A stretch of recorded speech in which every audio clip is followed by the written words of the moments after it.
everybody, it's Pastor Rhonda.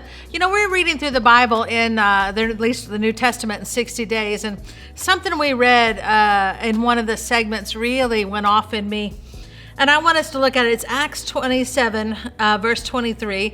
You know, this is when Paul is being taken to Rome for preaching the gospel, and he was a prisoner on the ship, and they got into that terrible storm, and after 2 weeks, it says everybody had lost hope of being saved, and they were just waiting to die. Nobody had eaten for weeks, and it was just a terrible, terrible, terrible time. The storm was just, pushing the ship along, and they all had lost hope of being saved at all. And he said, last night, an angel of the God whose I am and whom I serve stood beside me and said, do not be afraid, Paul. You must stand trial before Caesar. And God has graciously given you the lives of all who sail with you. You know, he not only saved Paul's life, but the Bible says he has graciously given you the lives of everyone you're sailing with. That leads me to believe that Paul had to ask God, Lord, don't just spare me, but can we spare everybody on this ship, everybody that's in the same circumstance with me? It says God has graciously given you the lives of all who sail with you. One version says God has granted you the lives of all who sail with you.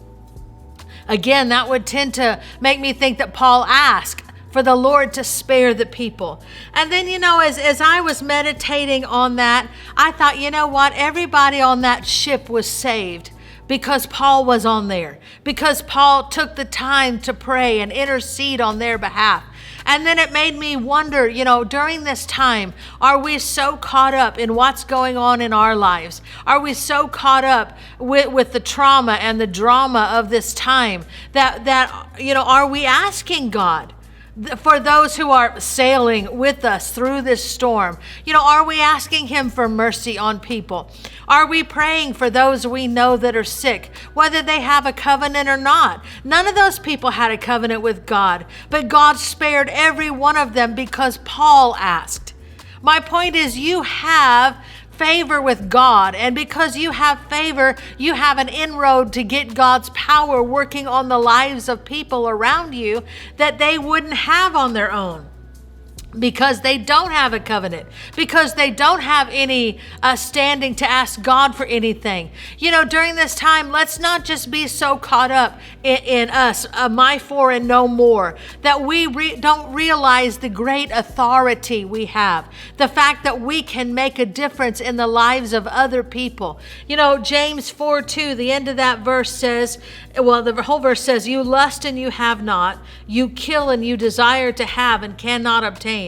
You fight in war, yet you have not because you ask not. He said you have not because you ask not. What if we just started asking on behalf of other people? What if we just started asking for God to intervene instead of complaining? What if we just started asking for God to intervene in our government, in our society, to change the hearts of men, there's just an incredible list of wrongs that need righted right now. And I have to wonder, are we asking?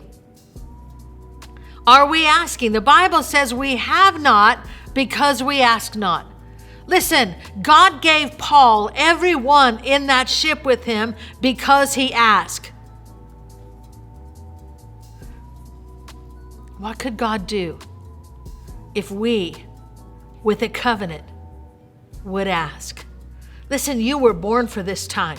You know how to not only survive, but to thrive. You know how to use your faith. You know how to praise your way out of circumstances. You're going to be all right no matter what. But turn now. Turn and use your faith for other people. Ask the Lord to spare those around you. Ask the Lord on behalf of someone else for him to intervene in their lives. Listen, let's not let this set of us, we have not because we ask not.